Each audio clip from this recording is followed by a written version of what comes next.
Salve, meu querido! Salve, Vitor! Como é que estão as coisas? Tudo em paz? Tudo em paz. No home office também? Praticamente. Hoje eu consegui até cortar o cabelo, Ah, mas é? estamos isolados aí na. Só que eu estou na universidade, eu tenho conseguido vir. A universidade É, está com as atividades suspensas, mas eu tenho aqui uma salinha, que é a minha segunda casa. É o meu entendi. claustro. Mas na universidade que você dá aulas, vocês continuam dando aula remotamente agora? Como é que vocês estão? Na privada, que é o Centro Universitário do Pará, o programa de pós-graduação adotou as aulas online e a graduação também, só que eu não estou na graduação esse semestre. E a Tá. Universidade Federal do Pará, não, tudo parado. As Tudo parado. orientações eu tenho feito. Ou seja, é provável que o semestre seja perdido. É, muito Entendi. provavelmente. E aí, os prazos das conclusões de dissertações de mestrado, tese de doutorado, talvez também sejam prorrogados, né? Aham, entendi. Claro, claro. Bom, Vitor, vamos lá. Eu queria começar esse nosso segundo papo. Tivemos aquela boa conversa ano passado. Queria começar esse nosso papo começando mesmo de saber de você. A gente não teve oportunidade de conversar ainda sobre isso. Saber como é que você está lendo esse momento que a gente está vivendo. Como é que você está enxergando, aí está fazendo a leitura desses fatos, dessa circunstância toda, da pandemia, do isolamento, etc. E como é que o Vitor está diante disso tudo? Me interessa saber aí o que você tem a dizer sobre isso. Poxa, Thiago, é um prazer estar conversando contigo, porque exatamente eu te vejo como um filósofo autêntico. Essa é a verdadeira pergunta que o filósofo tem que fazer. Não é o que Platão achava da Guerra do Peloponeso. O fato é que Platão estava diante de uma realidade importante, decisiva para a sua existência, para a sua Sim. instalação, para usar um conceito que eu sei que é caro para ti, e ele precisa se situar no mundo, né? E se a gente faz filosofia, a gente tem que tentar se questionar radicalmente o que está acontecendo. É muito difícil entender o presente. Eu também tenho muita cautela com todo tipo de juízo peremptório ou dogmático do que Sim. está acontecendo. Eu estou perplexo, como todo mundo, e quem não tiver perplexo é um ideólogo, porque é o Hum, ideólogo que tem respostas científicas, definitivas e fechadas. Estou muito perplexo porque realmente eu não tenho como aquilatar o valor das informações médicas e o nível da complexidade política do problema geopolítico.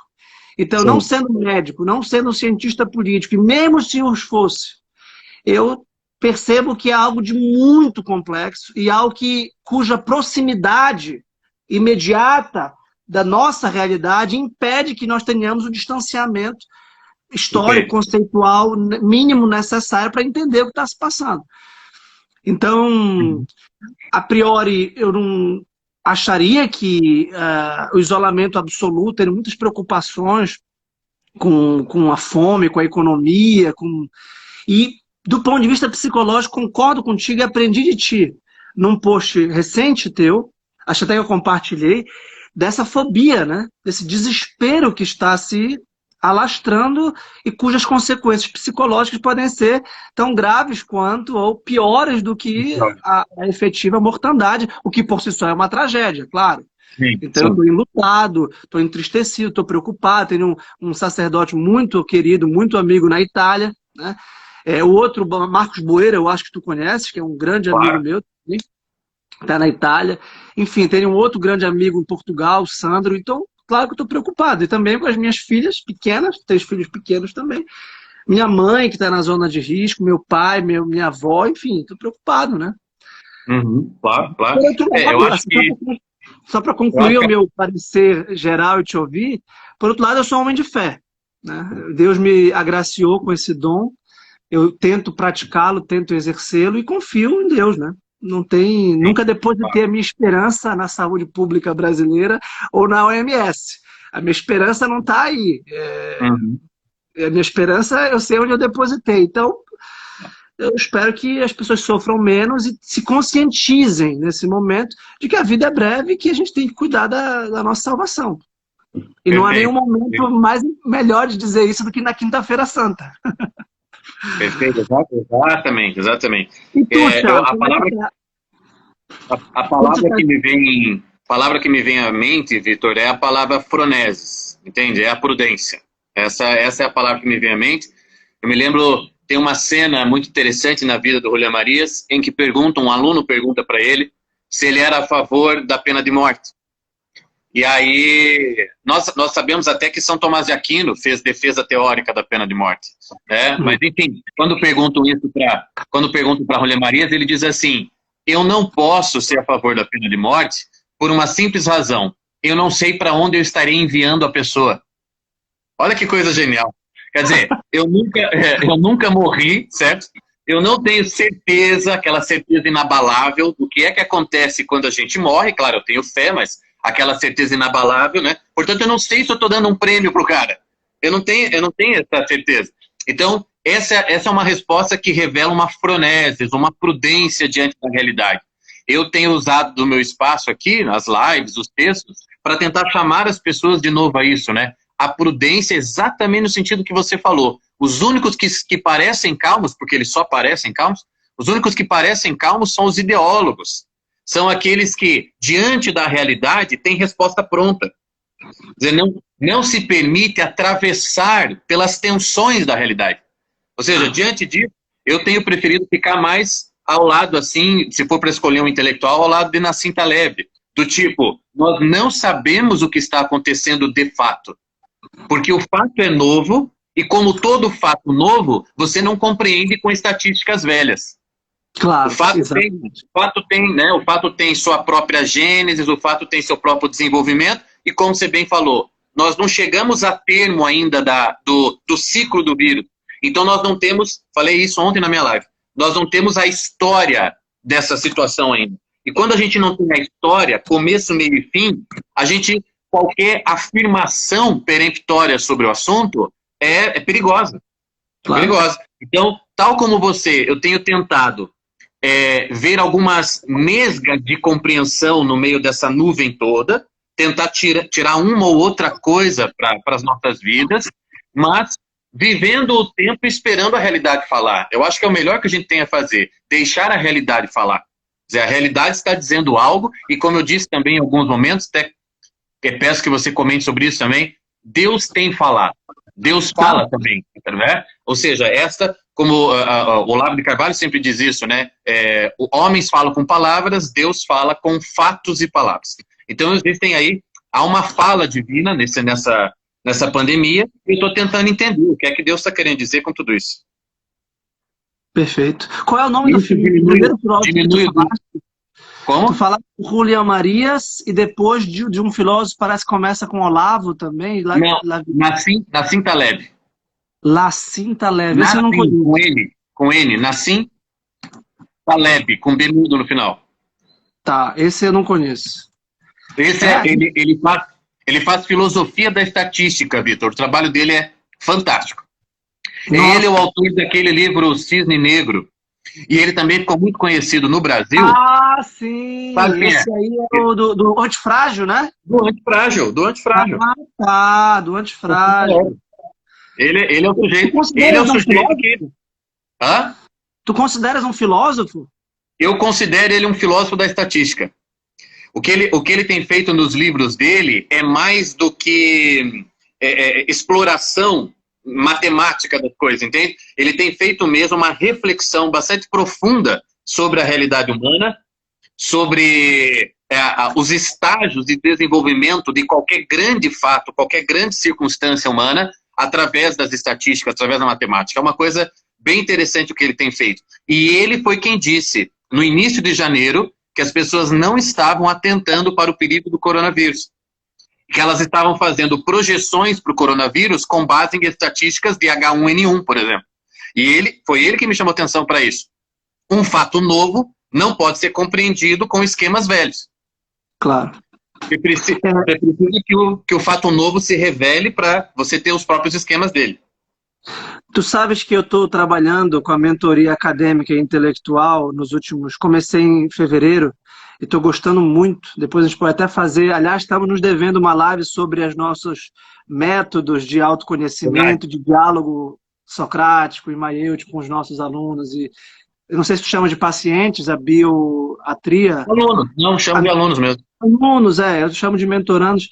E eu tenho estudado psicologia e tenho tentado tomar conhecimento de certas psicologias práticas, com seus Sim. fundos filosóficos respectivos, e tenho visto bastante coisa dessa literatura que está multiplicando, que não é só de autoajuda barata, mas de Não. empreendedorismo, de mindset, de organizar o cotidiano, de minimalismo digital, etc., de inteligência, etc., etc., etc. Eu conheci o Antifrágil, que é um livro muito interessante. Mas o que eu Uhum. sempre percebo é que, dentro de todo esse contexto ético, para a gente, filosofia é moral, para a gente isso é ética, é só como a gente Sim. ordena a vida e quais são as categorias que a gente usa para ler os fenômenos e para se orientar na nossa existência. Para a gente é isso, né? Agora,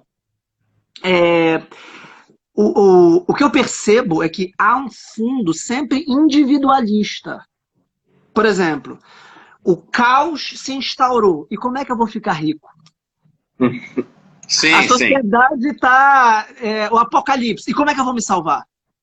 Peraí, Uhum. isso faz sentido. Essa pergunta ela faz um sentido. Você tem o direito natural à busca pela sobrevivência. Você tem o direito natural de querer viver, de querer se salvar. Por exemplo, o meu primeiro gesto, quando eu lembro muito bem, foi uma terça-feira. A gente mora em Belém, capital do Pará. Tem uma cidade aqui adjacente chamada Benevides, que é na grande Belém, praticamente, 50 minutos, tá? A minha primeira reação, Thiago, foi uma reação, eu nunca tinha sentido isso, de proteção da minha prole, da minha esposa. Eu coloquei eles no quarto e falei, olha, a gente está se mudando agora. É como se o mundo fosse acabar e eu quisesse salvar minha filha. Foi uma reação pessoal. Mas tem o Claro. bem comum também, né? E, Tem. em segundo lugar, eu não queria que elas se contaminassem, e aí vem a segunda dimensão, que elas contaminassem os outros, e que a gente que não sair de casa é se proteger e proteger os outros. Então eu acho que tem uma dimensão de bem comum aqui, Tem.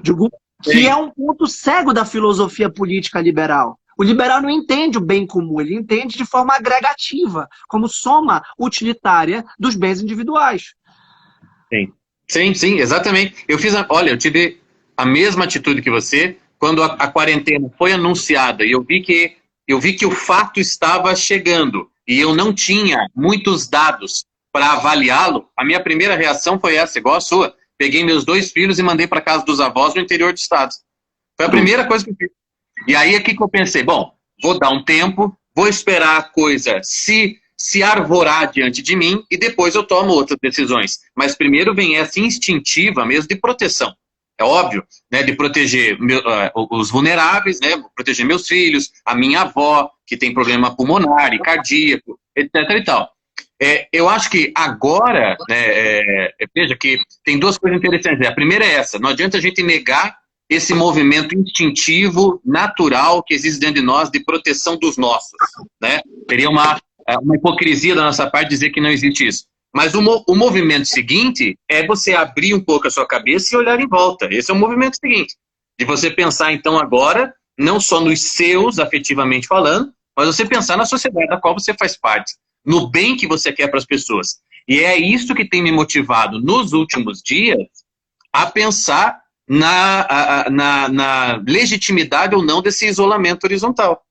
Porque eu tenho olhado para a realidade aqui, por exemplo, de Curitiba, que não é das capitais mais pobres do Brasil, é uma capital que tem até boas condições de vida, etc. e tal. Entretanto, temos os nossos pobres, temos as nossas pessoas vulneráveis, e eu já estou vendo que para elas, esse isolamento já não faz bem. Para essas pessoas, esse isolamento tem sido talvez mais danoso do que o próprio vírus. Nós estamos tirando, talvez, dessas pessoas um direito que eu também considero inalienável, de ir em busca da própria subsistência, de ir em busca do próprio sustento. Eu considero isso um direito inalienável. Eu mandar ele ficar em casa preso ou dar a ele R$600 como Big Brother, que eu sou, o Estado, dar a ele R$600, eu acho isso, se cobre lá uma emergência, eu acho temerário por uma série de razões. É temerário porque eu estou justificando um aprisionamento desse sujeito, né, tirando dele um aspecto da liberdade dele e a possibilidade que eu acho que é inerente em todos nós de irmos atrás da caça, quer dizer, irmos atrás da vida. Então, essa preocupação que tem... Eu posso ficar em home office indeterminadamente, Vitor. Meu trabalho é esse, eu posso ficar em home office. Agora, olhando para essas pessoas é que eu tenho levantado essa questão, entende? Eu acho que a gente pode pensar na alma individual, na família, na polis e no nível maior, que é a eternidade. Ou seja, se a gente não articular essas 4 dimensões, o indivíduo, a sua comunidade mater, que é a família, a polis, a sociedade política, e agora global, né? Agora o mundo. E o céu. Então, a gente vai ter um reducionismo. E eu acho que eu e tu lutamos contra os reducionismos antropológicos que embaçam a visão. As pessoas, às vezes, estão com um problema familiar e não percebem que esse problema familiar está diretamente ligado a um problema espiritual, ou um problema profissional, ou um problema político, ou um problema econômico. É muito complexo pensar, e o nosso esforço é esse, interpretar de forma una tudo isso. Mas o que eu acho que tu tá certo é que não adianta que as pessoas conservem a sua saúde física, eu não tô, claro, vejam, eu não tô querendo diminuir de jeito nenhum a gravidade, é mortal, a doença é mortal, ela é letal. Por outro lado, o que tu tens falado, se a pessoa tiver uma crise do pânico, se a pessoa tiver um grande problema psíquico ou espiritual, entrar numa angústia, numa ansiedade, num desespero, numa depressão, sem falar em inúmeras dimensões intermediárias entre esses extremos. Ela também está prejudicada. A questão é como equacionar tudo isso. E existe até, Vitor, uma relação que eu, a partir de Xavier Zubiri, você já deve ter lido, e eu visto alguma coisa do Zubiri também, a Zubiri tem uma nomenclatura própria filosófica, por isso que é tão difícil estudar Zubiri, né? As pessoas geralmente se tornam especialistas em Zubiri, porque ele é um capítulo à parte da filosofia espanhola. Mas Zubiri, com ele eu aprendi uma coisa que eu acho muito valiosa. Ele diz assim, olha, não existe essa coisa de que o ser humano é corpo e alma. Quando você diz que o ser humano é corpo e alma, você está fazendo do ser humano 2 partes fragmentadas, né, separadas. Então, ou algo se passa no corpo, ou algo se passa na alma. E ele diz, não é isso, não. O ser humano é corpo-alma, com hífen. O ser humano é um sistema. Aquilo que acontece no corpo do homem, pode ter certeza que tem reverberação na alma e vice-versa. Se você diminui a vitalidade da alma, que é o que eu acho que está acontecendo com esse isolamento, na grande maioria dos lares, você está diminuindo, está tolhendo o ser humano. Você está deixando o ser humano numa posição assim prostrada diante da vida. Ele está ficando prostrado diante da vida. A alma dele está diminuindo a sua vitalidade. O corpo, obviamente, vai acabar sendo afetado por isso. Ou seja, ele ficará mais suscetível a algumas doenças, por estar em casa. Ele ficará mais suscetível a doenças físicas, fora as doenças anímicas. Nós bem sabemos que existem doenças da alma. E que existem, no meu trabalho da biatria, as doenças biográficas. Então nós temos vários níveis, como você falou. Tem doença do corpo, tem doença da alma, tem doença psicológica, puramente falando, tem doença biográfica. E quando eu começo a colocar isso na balança, Vitor, eu vejo que tudo isso, e nós não estamos falando de soluções ideais, a gente está falando de vida humana real, concreta, nenhuma solução aqui é ideal. Quando eu começo a colocar isso na balança, eu vejo que o vírus em si mesmo é menos danoso do que todo o resto. O vírus em si mesmo. O vírus em si mesmo tem mostrado para mim que o sucesso, né, de saúde do corpo das pessoas em relação a ele tem sido altíssimo. O número da mortalidade, né, a convalescência, ela tem deixado as pessoas mesmo hospitalizadas numa porcentagem muito pequena. E as pessoas têm reagido ao vírus. Está acontecendo, né, um processo de imunidade em relação ao vírus. Claro, as pessoas mais vulneráveis, infelizmente, não estão suportando. Mas aí quando eu olho para o outro lado da balança, eu vejo que tem uma série de complexidades e dramas envolvidos que vão adoecer muito o ser humano. E aí eu vou no ponto que você tocou e abro para você falar de novo. As doenças do espírito. E aí você, como católico que eu sei, você deve ter acompanhado as palavras do Papa Francisco naquela sexta-feira, das indulgências, da oração pelo mundo, e aquilo para mim foi tão profético e foi tão perfeito. O Santo Padre estava tão feliz nas palavras dele, quando ele disse que esta tempestade está revelando algo sobre nós. Essa tempestade está limpando as máscaras, disse o Santo Padre, como a água que vem e tira a maquiagem. Está revelando a fragilidade do espírito do homem moderno, Vitor. Nós estamos trancados dentro de casa, acuados, com medo de um vírus, pedindo ao Estado que nos forneça a solução, e isso tem demonstrado a nossa fragilidade espiritual. Nós não estamos conseguindo suportar este sofrimento. E que quando comparamos o homem atual a homens de outras gerações que passaram por tragédias muito piores, pense aí na Segunda Guerra Mundial, pense em coisas muito piores, ou a época da peste negra, você vê que nós estamos muito pequenos diante da vida. Esse tem sido o meu ponto.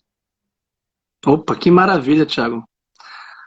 Aprendi muito com isso, concordo plenamente. Sobre o Zubiri, é muito interessante sempre quando a gente vê que a filosofia, de algum modo, antecipa uma sabedoria que vai ser confirmada pelas ciências empíricas, como da psicologia e da psiquiatria, muito tempo depois. Ou seja, na verdade, a sabedoria clássica sabe da unidade psicossomática. Isso é sabido. Se você pegar, por exemplo, a teoria dos temperamentos, essa é uma teoria que tem uma dimensão médica, isso era medicina antiga. Claro, claro. Tem o livro do Giovanni Reale. Você conhece aquele livro do Giovanni Reale sobre Platão, corpo, alma, saúde? Conheço. Tá lá. Aquela visão holística do ser humano, tá lá. Exatamente. E o Giovanni Reale também tem o Saber dos Antigos, Terapia para os Dias Atuais. Esse eu não li ainda. Concordo plenamente contigo. E as doenças psicológicas da alma, biográficas, elas não são computadas objetivamente em estatísticas políticas. Não vai para o Ministério da Saúde. Olha, tu és professor, embora não formalmente de uma instituição superior, ou de ensino superior, ou pública, ou média, mas tu sabes que teve um recorde na última década de doenças psiquiátricas de alunos e professores no Brasil? Eu imagino. Que coisa triste. Quantos alunos de ensino médio, fundamental, quantos professores com licença saúde médica psiquiátrica? Eu tenho uma conhecida aqui na Secretaria Municipal de Educação. E ela falou que estão fazendo concursos, tem que fazer concursos para prover cargos que estão vacantes, porque tem professores muito doentes. O que tem acontecido? Doença? Que doença é essa? Psiquiátrica, depressão, fobia. E isso quando chega, né, Thiago? Isso quando você tem a coragem. Ou eu estou doente. Quem é que vai reconhecer que está doente? Isso depende de uma cultura médica, depende de uma cultura psicológica, sadia, porque também não pode haver a banalização de tudo isso, como às vezes há, e tem o dado objetivo. Eu concordo plenamente contigo que está em jogo é uma crise que não é só de sobrevivência. Eu acho que a gente está numa crise, por isso que, claro, o Santo Padre tem toda a razão, em dois níveis. No nível constante, a nossa condição pós-lapsária, a nossa condição depois da queda é uma condição de soberba, de arrogância, que não é um apanágio exclusivo do homem moderno.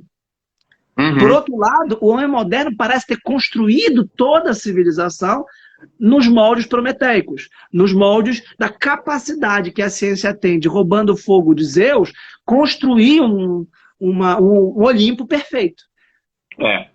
Exatamente. Exatamente.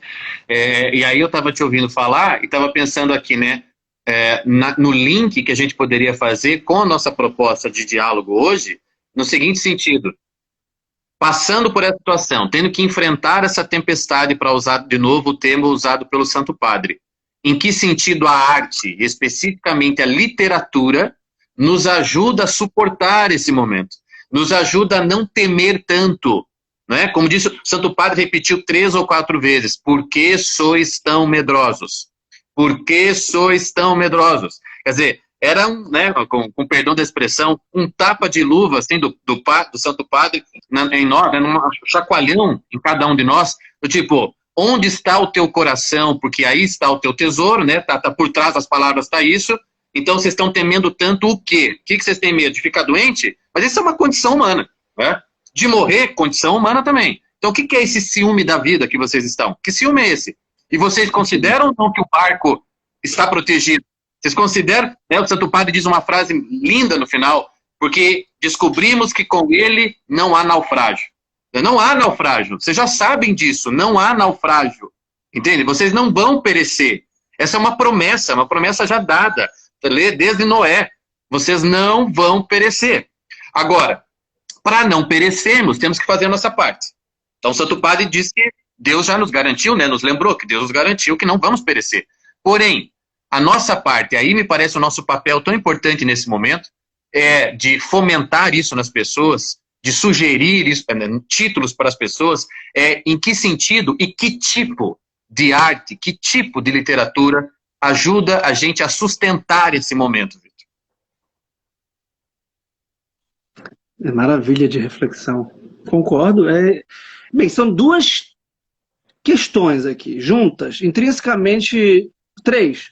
Primeiro, o nosso papel como intelectuais públicos, como professores que tentam compartilhar o seu trabalho nas redes sociais, com a bioiatria, com a mentoria, com as lives, com os posts, que nós, de algum modo, geramos um conteúdo, independente do alcance, que, de algum modo, ajuda as pessoas. Eu tenho recebido vários convites de live, estou me esforçando ao máximo para agendá-los, tu também, tenho certeza, quase 2 lives, eu acho que tu fazes por dia, né? Não sei. Eu estou tentando fazer 3, 4 por semana para tentar, de algum modo, dar conteúdo reflexivo para as pessoas. Eu acho que a gente tem esse papel, né? E agora a pergunta tua é boa. Qual conteúdo? E aí, 2 dimensões.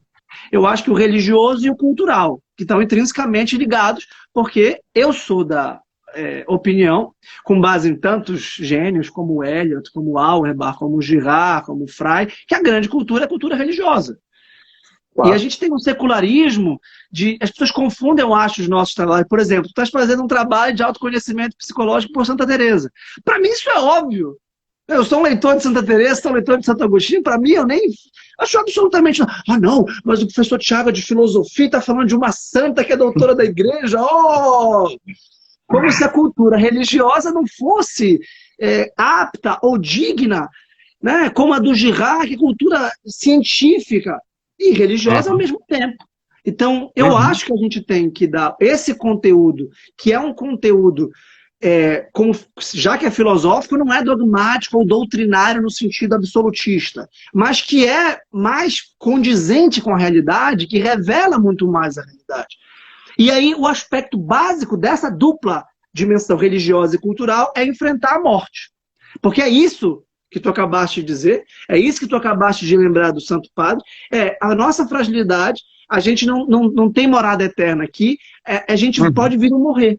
E podem vir a morrer as pessoas que nós amamos, que é o problema do mal, da limitação. Então eu diria que a religião, o tipo de abordagem religiosa, por assim dizer, e o tipo de cultura e de literatura e de música que nos faz reconhecer a nossa condição mortal e nos faz reconhecer que a vida ou a existência é uma peregrinação, é uma jornada que tem um termo e que não é um fim definitivo, mas uma Páscoa, mas uma passagem. E por isso é uma cultura pascal, por assim dizer. E esse não é, senão, o tema de toda a grande literatura depois do cristianismo. Qual é a grande literatura que não tem isso no seu cerne? Que aí, para vir para o nosso tema, porque eu acho que isso é que é o amor. Perfeito, Vitor. Você estava falando, eu estava lembrando, não sei se você já leu o Willem Flusser, mas o Flusser, que escreveu em português, apesar de não ser brasileiro, né, mas escreveu em português a maior parte da obra dele. Fenomenologia ele tem um livro, brasileiro, né? ele tem um livro sobre arte e que basicamente o que você depreende daquilo é o seguinte: a arte, a verdadeira arte, é sempre religiosa, Vitor. Ela é sempre religiosa. Claro. Por quê? Porque ela me eleva, porque ela me abre para a dimensão da eternidade, que ela me abre o campo metafísico, ela me atualiza metafisicamente. Esse é o papel da grande arte. Então, a que arte oferecer para o nosso público? Que arte indicar para eles para que eles atravessem a tempestade? É esse tipo de arte, que abre para o campo metafísico, atualiza em mim uma consciência que eu tenho chamado, Vitor, de verticalidade da vida humana. Verticalidade. Nós estamos presos à horizontalidade da vida. Nós temos enxergado as coisas apenas no sentido horizontal. Então, eu posso olhar para essa pandemia, por exemplo, e tentar compreendê-la apenas horizontalmente. E aí eu vou ficar de notícia em notícia na internet para saber qual vacina, qual remédio está dando certo, qual não está, quantas mortes tiveram. E aí eu tô com aqueles olhos que a gente chamaria, né? Os olhos de Brás Cubas, né? Subespécie mortis. Subespécie mortis. Ao invés de eu olhar a coisa, né, não esquecer que a cruz tem a dimensão vertical, recuperar a verticalidade da vida para ver os mesmos fatos subespécie eternitatis, sob o olhar da eternidade. E aí toda a arte que atualize em mim, esta perspectiva eu considero grande arte. Eu considero, isto é prática religiosa. Não é à toa que os santos da igreja eram admiradores disso, não é à toa que santos como Santa Teresa eram admiradores da grande arte, que isso é fomentado pela igreja ao longo dos séculos, é fomentado. A igreja é uma grande mecenas, como nós sabemos, no Renascimento. Uma grande mecenas, uma grande patrocinadora de arte, porque ela sabe o papel da arte nisso. E aí nós temos, enfim, como o próprio Manzoni, que era um dos nossos objetivos falar hoje, nós temos esses artistas que, por exemplo, me dão uma imagem do amor, mas não de um amor qualquer, não do amor horizontalmente falando, mas o amor também nas suas acepções verticais, um amor grande, a gente pode dizer. Que maravilha. Eu queria só fazer uma ressalva, confirmando o que tu estás dizendo, para que o nosso público perceba. A gente não está falando da arte religiosa necessariamente confessional, sacra ou litúrgica. Perfeito. Repito, a gente não está falando de arte. Quando a gente fala toda grande arte é religiosa, a gente está falando de Cervantes, de Camões, de Dante, inclusive de Camus, inclusive de Tolstói, inclusive de Dostoiévski, inclusive de Chekhov, que não estão longíssimos de ser católicos ortodoxos, que estão longíssimos de ser arte litúrgica, sacra, como um ícone, como um hino. Né? A gente está falando de uma perspectiva filosófica, que a grande arte nos apresenta questões humanas reais, que nós experienciamos quando não fechamos os nossos olhos para o todo da realidade, numa perspectiva tão ampla, tão arejada, tão oxigenada, que nos permite reflexivamente recuperar a nossa própria existência de uma forma mais plena, de uma forma mais... Eu quero trabalhar, a gente pode até fazer junto isso, um conto do Chekhov, chamado A Aposta. Tá, não é um conto de 4 páginas, um conto maravilhoso. Pega lá, Anton Chekhov, A Aposta. Era um banqueiro vaidoso, orgulhoso, e um advogado igualmente cavalhado. E fazem uma aposta muito idiota. Era sobre a pena de morte e a prisão perpétua. Era a pena de morte e perder a liberdade. E surge uma hipótese. Eu prefiro morrer do que perder a minha liberdade. Se eu tivesse que ficar preso, eu preferia morrer. Esse é o dilema, primeiro parágrafo os bebendo, os russos bebem até não poder mais, vamos bebendo. E o banqueiro fala, pois eu te daria 1 milhão se tu ficasses preso ali 5 anos. Ou te daria... E o banqueiro fala, não, eu passo 25 anos preso. E aí, vamos apostar? E aí eu te dou 10 milhões. Tá bom. Faz essa aposta idiota. E compra essa aposta. E na prisão, mas tinham condições. Uma das condições, o banqueiro é milionário, é que o prisioneiro teria à sua disposição qualquer coisa. Ele não poderia falar com ninguém. Mas ele poderia escrever e receber cartas. E ele poderia receber o que ele quisesse, como um piano, como cigarros, como vinhos, como livros. E ele começa a receber, e ele fica o dia inteiro lendo, ele vira um monge, e aí descobre a vida interior, descobre a vida do espírito. Eu não vou dar o spoiler, não vou dizer como... Não dê, eu quero ler hoje ainda. Mas é extraordinário. É isso que eu tenho falado para todo mundo. Olha, aproveitem essa oportunidade. Deus não permite um mal se dele não pudesse extrair um bem maior. Aprendam alguma coisa. Olha, eu falei para a Laís, a gente está feliz lá em Benevides, tem muitas restrições, é complicado, mas puxa, a gente está mais tempo junto, conversando, está explorando o verde da natureza, aprendam com a solidão, leiam mais, estudem mais, trabalhem mais, vejam quanto tempo a gente perde, não se afoguem na internet. Não se afoguem completamente. E aí muitos reclamando, eu não posso ter a experiência litúrgica de ir às missas do Tríduo Pascal e a celebração de Sexta-feira Santa, que é tão importante de amanhã. Realmente isso aí é doloroso, eu estou enlutado por isso. No entanto, compensem isso com uma intensificação da leitura, por exemplo, do texto da liturgia. ou de uma meditação, da via sacra. Por exemplo, veja um filme do Mel Gibson, A Paixão de Cristo. Essa é a grande cultura. Perfeito, Leiam perfeito. Quer Os dizer, Noivos de Manzoni. eu acho que é uma coisa que eu tentei fazer esses dias com os cômodos da casa, que é tentar você ressignificar os espaços, ressignificar ambientes, pessoas, relações. Sabe aquela coisa da Adélia Prado? Às vezes eu olho pedra e só vejo pedra. É lindo aquilo que a Adélia Prado fala. Ou seja, às vezes eu estou com o olhar tão pequeno, eu estou com um olhar tão turvo, que eu olho para uma pedra e só vejo pedra. E não vejo tudo o que ela significa. E perder o olhar significativo das coisas, sobre as coisas, isso é um tipo de morte para nós. Então agora estamos lá, todos nós fechados em ambientes menores, dentro das nossas casas, mas estamos lá com tudo que a gente precisa, pode ter certeza disso.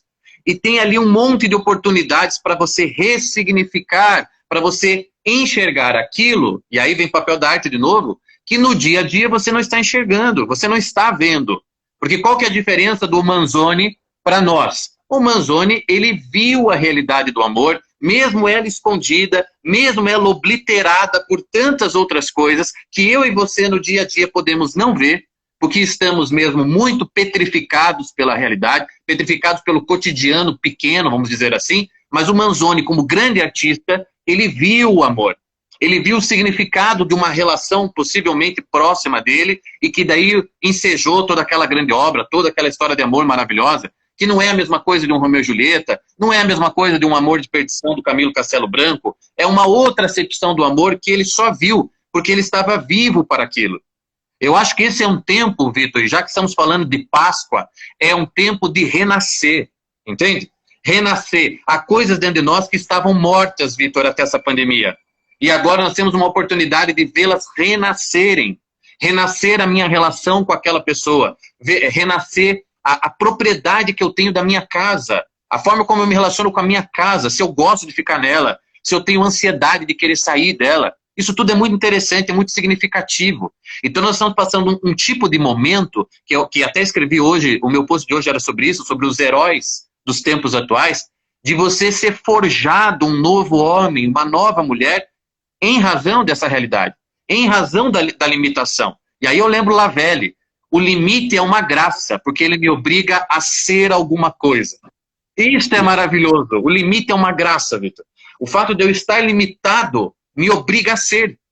Veja, o Ortega Gasset, na Rebelião das Massas, ele é profético, ele diz assim, a angústia das gerações vindouras será em razão da ausência de determinações, a ausência de limites. O homem moderno vai poder ser o que ele quiser. E justamente isso vai angustiá-lo. Justamente isso.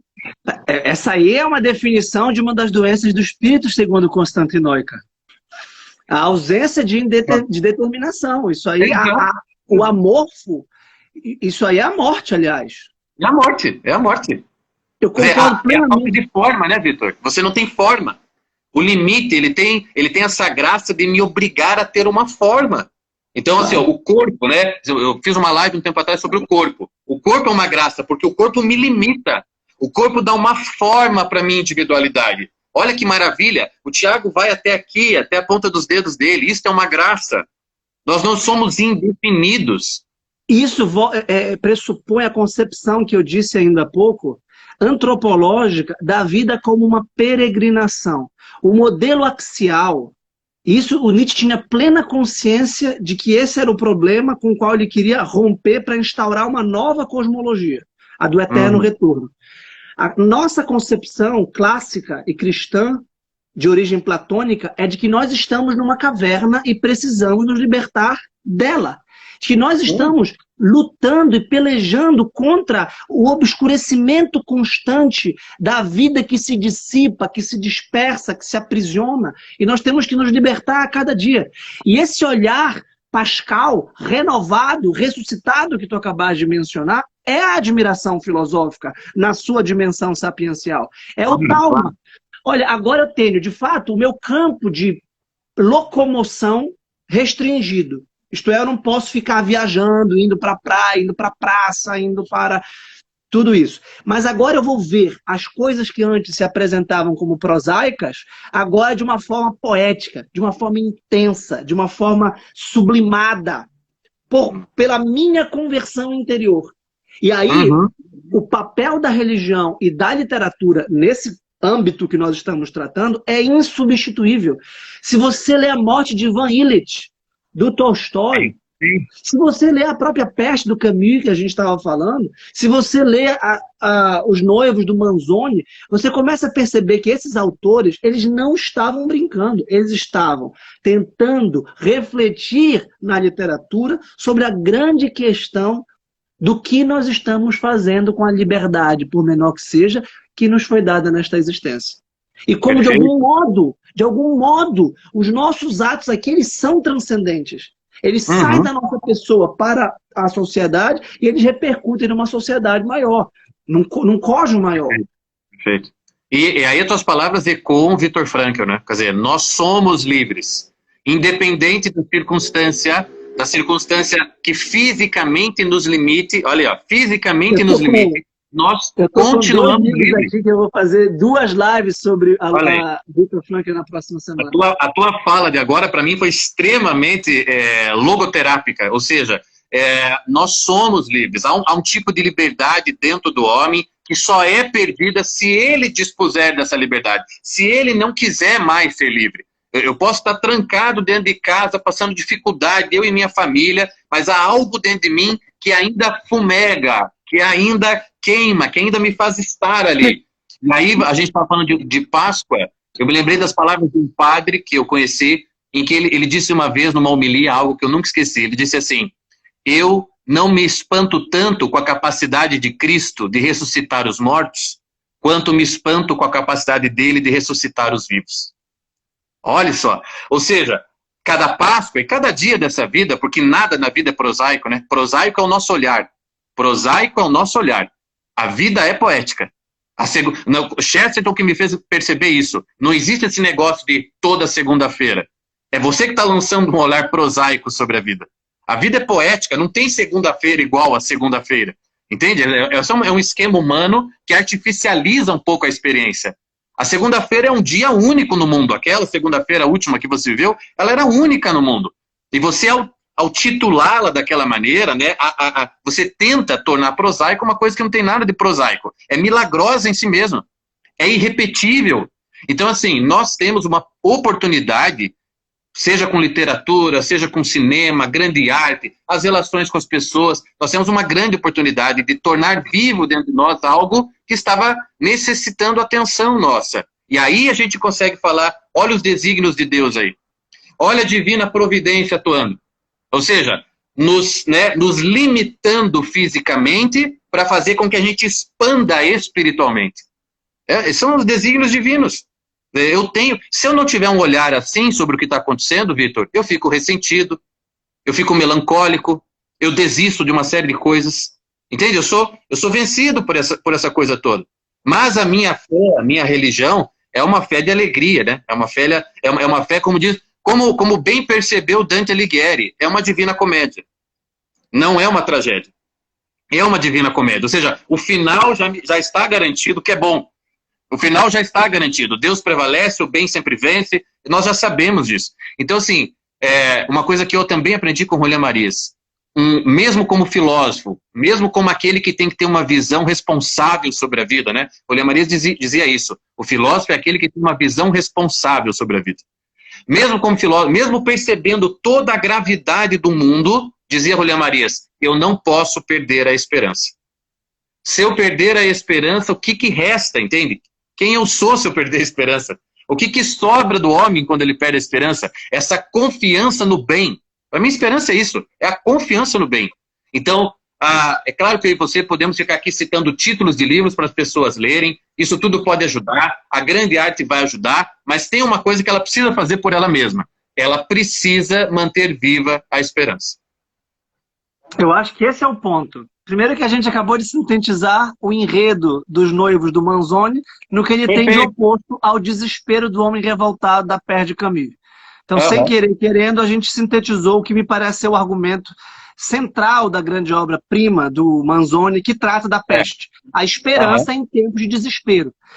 No contexto da doença física, psíquica e noética ou espiritual que a gente estava falando, a vantagem do Viktor Frankl, e a gente falou do Constantinoica também, das doenças do espírito contemporâneo, que são também doenças permanentes do espírito, é exatamente o topo que vai dar a forma fundamental do inferior.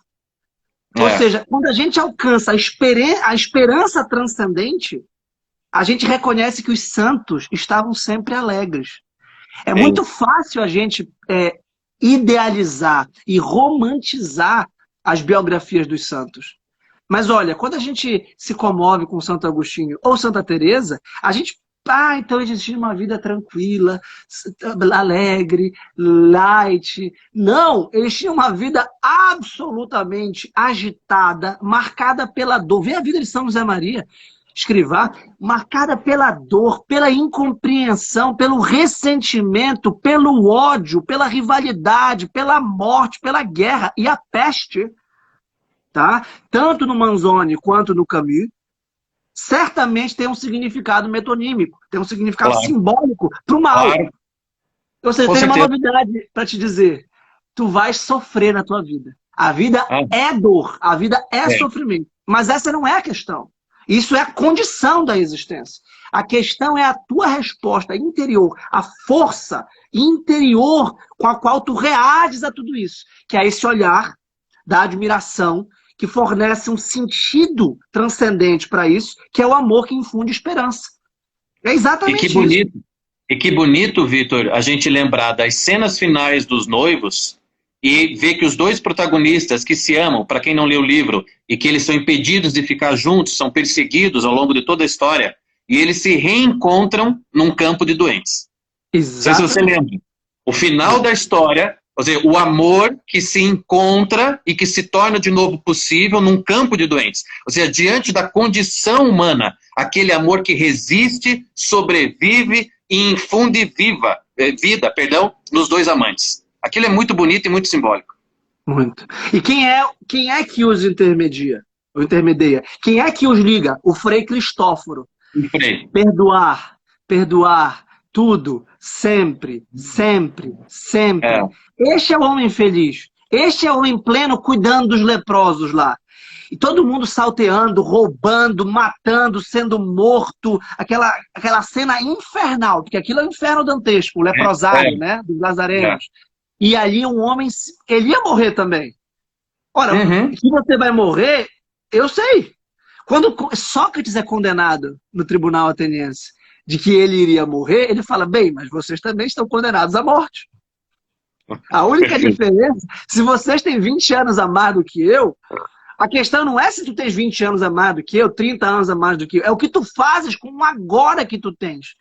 Assim, eu sou apaixonado pelos diálogos da morte de Sócrates, né? O Eutífron, a Apologia, o Eutífron, o Críton e o Fédon, né? Porque, olha, eu vou morrer, tudo bem, isso eu já sabia, mas o que eu vou fazer nas últimas horas da minha vida? Do que me resta? O que me resta? Né? Quando ele é condenado, ele ainda diz aquilo. Agora eu vou para a morte e vocês vão para casa. Quem vai para lugar melhor, eu não sei. Não sei. Ou seja, essa é mesmo são questões interessantes para serem rememoradas nesse tempo, rememoradas nesta Páscoa, para que cada um faça a sua reflexão interior sobre tudo isso. E, Vitor, nós já estamos chegando no final do nosso tempo. Mais uma vez, o nosso papo fluiu de uma maneira que me agrada muitíssimo, de verdade. É sempre muito bom conversar com você. E isso aqui só abre mais necessidade de conversa.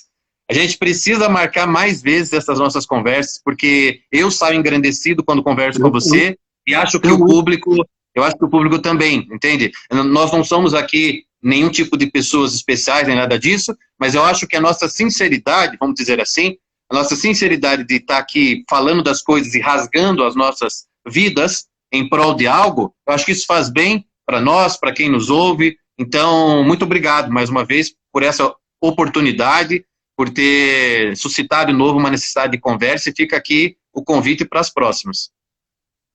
Eu tenho certeza que o teu enriquecimento é muito menor do que o meu, Eu gostei muito da nossa live, eu aprendi muito, eu fiquei mesmo comovido.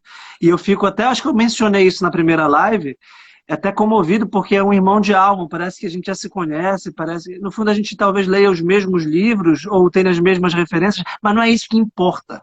O que importa talvez seja o modo como nós tentamos viver a filosofia e ensiná-la. Um modo existencialmente comprometido, um modo... As coisas estão acontecendo, nós estamos amando, nós estamos morrendo, nós estamos perplexos, nós estamos também mobilizando a nossa inteligência, lendo, estudando, e nós estamos colocando a serviço de quem queira nos ouvir ou ler o que nós estamos vendo. E isso é muito bonito, viu, Thiago? Porque eu não vejo sempre isso, às vezes eu me sinto até um pouco diferenciado, que para mim isso é a filosofia. A filosofia não é título de doutorado, não é livro publicado, não. É a sabedoria amada e compartilhada. Sim, é verdade. E é esse tipo de conversa que, infelizmente, está raro, né, Vitor? Um tipo de conversa de gente, de gente com o coração na mão, homens de carne e osso, gente que tem o peso da vida aqui nas costas e que não tem tempo a perder, não tem tempo para tergiversar as coisas importantes da vida. Ou seja, eu não quero ficar aqui falando de platitudes, eu não quero aqui ficar com diletantismo, entendeu? Eu quero falar do que importa, eu quero falar do que engrandece, do que me salva. Como diria Fernando Pessoa, por que você escreve? Ele respondeu, escrevo para salvar a minha alma. Por que você estuda? Por que você estuda? Por que você lê tanta coisa? Eu faço isso para salvar minha alma, não tem outro objetivo, não. Quer dizer, eu sei o sujeito que eu sou, com perdão da expressão, eu sei o filho da puta que eu sou, e a única razão mesmo para eu estar fazendo isso daqui é porque eu quero salvar a minha alma. É nesse sentido, né? Espero que Deus tenha misericórdia de mim. Essa é a diferença entre erudição e cultura. O Miguel Reale tem essa frase, o erudito justapõe conhecimentos. O culto os vivifica com um sopro de espiritualidade e esperança. Então, o que importa é o alimento espiritual para a gente, de algum modo, fazer vibrar essa dimensão da vida intelectual como vida espiritual, como vida cultural e cultivar o nosso jardim. Perfeito. Ó, Vitor, obrigado a todo mundo que nos acompanhou aqui nessa ótima conversa. Fiquem certos de que nós teremos mais conversas como essa. Nós vamos manter contato, eu e o Vitor. Quem sabe, Vitor, a gente ainda não escreve um livro juntos. Quem sabe a gente não escreve um livro juntos. Me correu isso aqui agora. Uma troca, uma conversa entre nós dois. Vamos pensar nisso. Obrigadão mais uma vez. Um bom resto de Semana Santa para você e uma feliz Páscoa. Olha, eu vou te fazer um convite público para uma live semanal. Topa? Opa! Vamos pensar nisso daí. Vamos pensar. Vamos conversar lá por WhatsApp para combinar isso daí. Tá bom, muito obrigado. Uma santa e abençoada Páscoa para ti, para tua família e para todos os que nos escutam. Amém. Pessoal, a live ficará salva, depois eu coloco ela no YouTube, tá bem? Abração. Grande abraço, tchau.